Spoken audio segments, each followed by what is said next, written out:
கட்டி போரடித்தால் மாளாதி சென்னல் என்று யானை கட்டி போரடிக்கும் அழகு திருநாடு நம்முடைய பாரத நாடு. அழகான நாடு பாரத நாடு. அது எந்த நாடு தெரியுமா? எந்த நாடியா? சான்றோர்கள் வீற்றிருக்கும் தெய்வத்தீரு நாடதுவா, வீரத்துக்கு விளை நிலமா, இன்றோர்க்கு பிறப்பு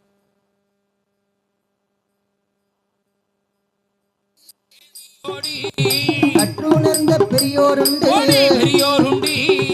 நாகலோகம் போல் விளங்கும், நாகலோகம் போல் விளங்கும் நல்லதொரு நாடேதுவா.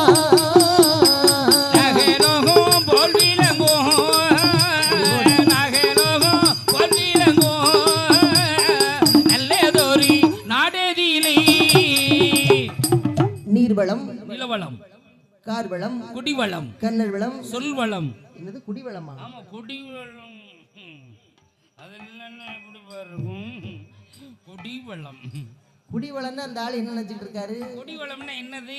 இப்படி கீழே மேலே தட்டி, கீழே ஒரு தட்டு மேல ஒரு திருக்கு, அதான் குடிவளம். அந்த குடிவளத்தை நான் சொல்லலையா. இப்ப நம்ம நாடு அதை நோக்கி தானே இப்ப போய்கிட்டு இருக்கு. குடிவளம் அப்படியா? 12 மணிக்கு எப்போ பச்சை போடு கடை திறக்கணும்னு தானே எதிர்பார்த்துக்கிட்டு இருக்கோம்.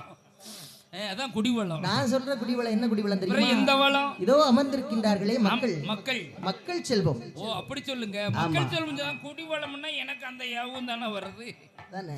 அப்ப இருந்து ஒரு ஆளு நம்ம பின்னாலேயே அந்த ஊதா சட்டக்கார அலைஞ்சாரு. ஒரு 50 ரூபா கொடுங்க, ஒரு 3 போட்டது நான் மேலப்பாளையம் போகணும்னார்ல. மேலப்பாளையம் போகணும்.